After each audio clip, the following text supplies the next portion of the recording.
the physics of this eclipse, how the light is interacting just on like the surface of Earth, and the metaphysics behind that and what this really means and like our perspective that we can go into in this eclipse season of April and May 2023. Hey, hi, hello, beautiful divine collective. It's Lane the Liaison here with a special message, especially if you feel like you keep seeing the same tarot cards twice, keep hearing the same messages twice, or are getting contradictory or dual messages. That's definitely an overall theme here, and especially with this eclipse, I keep hearing these messages of it's a time of good luck, and it sounds like a great time to manifest, but of course during an eclipse season it's not necessarily the ideal time to manifest. A lot of unintended consequences can come of it, and the messages you might be hearing right now, it's a great time, take advantage of the opportunities. You're like, but I'm not trying to manifest. And it's like, so I sit here and do nothing and then like opportunities come to me, and I know and if you're like me, you're like, what in the heck dooney are you talking about? And I want to go over the physics of this eclipse, how the light is interacting just like on like the surface of Earth, and the metaphysics behind that and what this really means and like our perspective that we can go into in this eclipse season.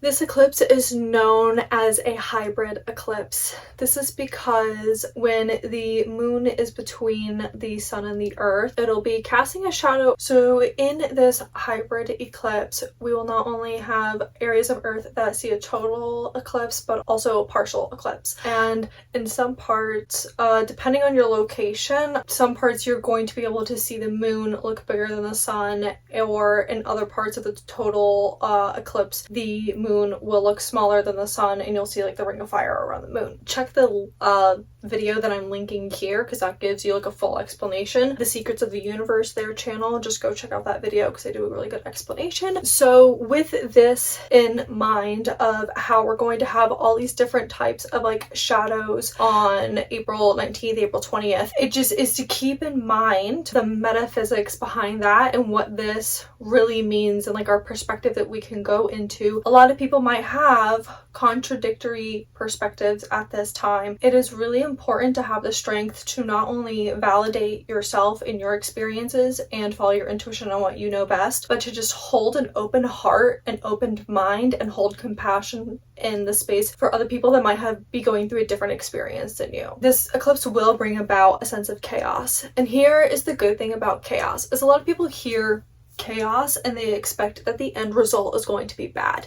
But that's not necessarily the case. It just means that we're going through a period where we can't necessarily identify the patterns that are going on, and more so than likely, it's probably going to be like more energized than usual. But this doesn't necessarily mean that the results have to be bad. This can actually be a very auspicious time for you. This can be a really good luck time for you. And I think a lot of that good luck and just like creating opportunities for yourself, being magnetic towards opportunities and having them come to you at this point in time, will be about having this attitude of having fun, of just going out, having fun, and just seeing what comes up and keeping an open mind, staying compassionate. Just keep in mind at this like point of duality that it's like, maybe it's not so simple. Maybe it's not so simple, but it's okay to not be simple in this time of chaos. Everything's up in the air, and I think that's a good thing because then things can fall into place. Things don't fall apart.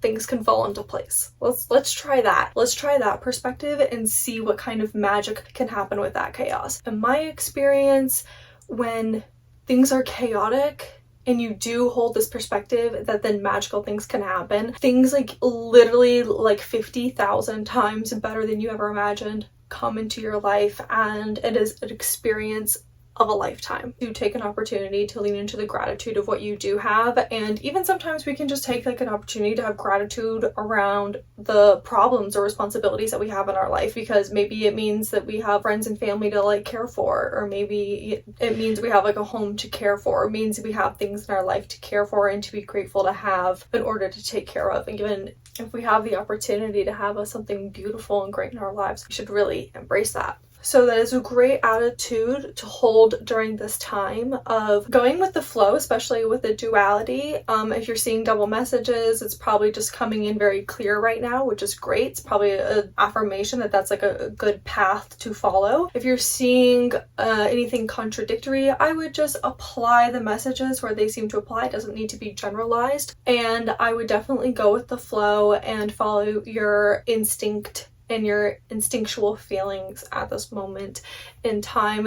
Check that out. Tell me what you think. Tell me how this eclipse season is going for you this spring of 2023, and I wish you all the absolute best. Okay, have a great day. Bye.